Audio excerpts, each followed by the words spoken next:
डोंबिवलीच्या आयरेगाव परिसरातील समर्थ कॉम्प्लेक्सला अनधिकृत ठरवत कल्याण डोंबिवली महानगरपालिकेने नोटीस बजावली। त्यानंतर राजकीय वादाला तोंड फुटलंय। या 65 इमारती आरक्षित भूखंडावर असल्याने न्यायालयाने कारवाईचे आदेश दिल्याची माहिती आहे। मात्र येथे सुमारे 6,500 रहिवासी राहत असून त्यांनी आयुष्यभराची पुंजी खर्च करून घरे घेतली आहेत। मात्र पालिकेच्या नोटीसनंतर भाजप आक्रमक होऊन भाजप नेते नगरसेवक दीपेश म्हात्रे यांनी प्रशासनावर पक्षपातीपणाचा आरोप करत समर्थ कॉम्प्लेक्सलाच लक्ष केल्याचा दावा केला आहे।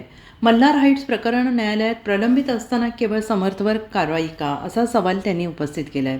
खोटी कारवाई करू नका, अन्यथा परिणाम भोगावे लागतील, असा थेट इशारा त्यांनी दिला आहे।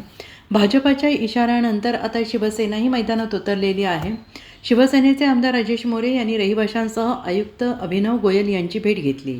उपमुख्यमंत्री एकनाथ शिंदे यांनी आयुक्तांशी फोनवर चर्चा करत या इमारती क्लस्टर योजनेत सामावून घेण्याबाबत प्रयत्न सुरू करणार असल्याचं आमदारांनी सांगितलेलं आहे। तसेच रहिवाशांना कुठल्याही प्रकारचा धक्का लावू नका, दोषी बिल्डर आणि अधिकाऱ्यांवर कारवाई करा, असे निवेदन देत हा विषय अधिवेशनात मांडणार, असा इशारा आमदारांनी दिला आहे। क्लस्टर योजनेत समाविष्ट करण्याचा निर्णय कधी, रहिवाशांचे भविष्य काय, असे प्रश्न उपस्थित होत आहेत। सध्या या 65 इमारती प्रकरणात भाजप आणि शिवसेना दोन्ही आक्रमक झाल्याने प्रशासनावर मोठा दबाव निर्माण झालेला आहे। आता सरकार आणि पालिका यांची पुढील भूमिका काय राहते हे पाहणे महत्त्वाचं ठरणार आहे। डोंबिवलीमध्ये असलेली आयरे गावामध्ये समर्थ बिल्डिंग इमारतीला अनधिकृत बिल्डिंग तोडण्यासाठी महापालिकेने नोटीस दिलेली आहे। आणि मग त्या संदर्भात सर्व सोसायटीचे सदस्य काल महाराष्ट्र राज्याचे उपमुख्यमंत्री सन्माननीय एकनाथजी शिंदे साहेब यांच्या कानावर ही गोष्ट गेल्यानंतर एकनाथजी शिंदे साहेबांनी आयुक्तांशी चर्चा केली की या ज्या इमारती आहेत त्या इमारती मध्ये राहणारे रहिवासी कुठेही विस्थापित होऊ नये आणि मग त्या लोकांना क्लस्टरमध्ये सामावून घेतलं पाहिजे। त्यासाठी आपण सर्वजण प्रयत्न करत आहोत, शासन प्रयत्न करत आहेत।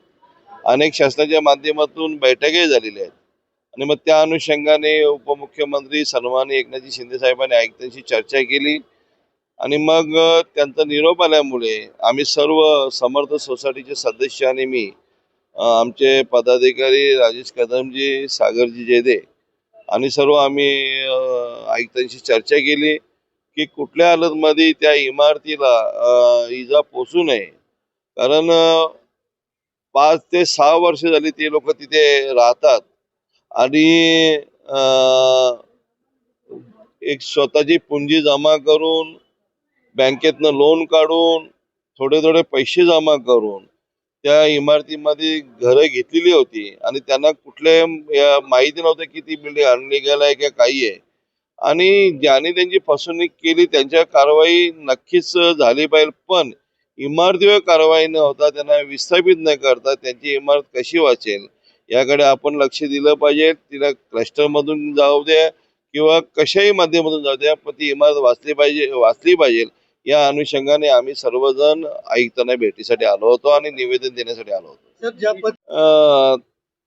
पण खरोखर शाळाही चालू आहेत, नंतर पावसाळा येतोय, पण या लोकांनी जी घरे घेतलेली आहेत ही अधिकृत म्हणून घेतलेली आहेत। त्याच्यावर अनेक बँकांनी लोन दिलेली आहे, पण त्यांची फसवणूक झाली, त्यांना माहिती नव्हतं की बाबा आपली फसवणूक होणार आहे। ती कालांतराने त्यांच्या लक्षात आलं आणि मग शासनाने पण याच्यात उडी मारून की ह्या लोकांना कसंही करून यांचं विस्थापित होणार नाही, यांच्या इमारती कशा असतील, मग त्यांच्या इमारती सोसायटी झाली पाहिजे, कन्व्हेन्स झाली पाहिजे, प्लॅन पास झाली पाहिजे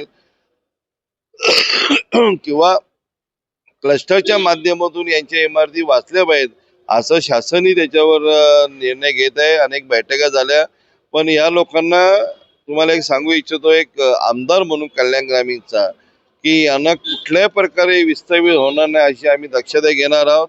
महाराष्ट्र राज्याचे मुख्यमंत्री सन्माननीय देवेंद्रजी फडणवीस साहेब असतील, महाराष्ट्र राज्याचे उपमुख्यमंत्री एकनाथजी शिंदे साहेब असतील, खासदार श्रीकांतजी शिंदे साहेब असतील, शासन या लोकांच्या पाठीशी राहणार आहे आणि यांची घरं वाचवण्याचा प्रयत्न करणार आहे। त्याच्यावर खरं तर आयुक्तांशी मगाशी ते पण चर्चा झाली. त्याच्यावर चौकशी केली जाईल. याच्यात नक्की जे कोणी दोषी असेल त्याच्यावर कारवाई केली जाईल.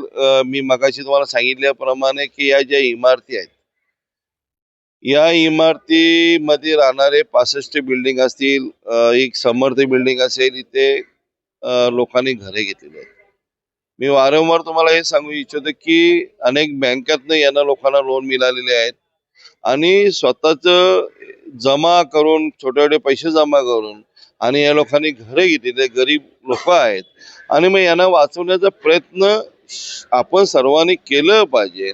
शासन पण करतोय. महाराष्ट्राचे लाडके माजी आताचे उपमुख्यमंत्री सन्माननीय एकनाथजी शिंदे साहेबांनी पण जेव्हा कानावर ही गोष्ट गेली तेव्हा स्वतः आयुक्तांना फोन केला की कुठल्या हालतमध्ये या इमारतीमध्ये कारवाई होता कामा नये, यांना विस्थापित करता कामा नये. या इमारतीमध्ये क्लस्टरमध्ये जातील, कशा जातील याच्यासाठी आपण सर्व प्रयत्न केला पाहिजे आणि यांना वाचवण्याचा आपण सर्वांनी प्रयत्न केला पाहिजे. एवढंच आपलं स्वतःचं मत आहे. आम्ही सर्वांनी चर्चा केलेली आहे. आयुक्तांना आम्ही निवेदन दिलेलं आहे. आयुक्त याच्यावर विचारपूर्वक विचार करतील आणि मग तो निर्णय आम्हाला कळवतील. आता तोडणारे काय आश्वासन काय दिलंय? नाही, आश्वासन असं नाही, पण कुठल्या चांगल्या प्रकारे चर्चा झाली, सकारात्मक चर्चा झाली. सर्व नागरिक आमचे समर्थ सोसायटीचे सर्व सदस्य होते, आम्ही सर्व होते. चांगल्या प्रकारे चर्चा झालेली आहे आणि मग आम्हाला ते सकारात्मक चर्चा झाली एवढंच तुम्हाला सांगू इच्छितो. पण या इमारती कशाही करून आपण सर्वांनी क्लस्टरमध्ये जावं अशी शासनाची इच्छा आहे. शासन पण यांच्या पाठीशी आहे आणि सर्वच पक्षाचे लोकही त्यांच्या पाठीशी आहेत. कारण हे लोक बेघर होता कामा नये एवढंच आपण सर्वांनी काळजी घेतली पाहिजे.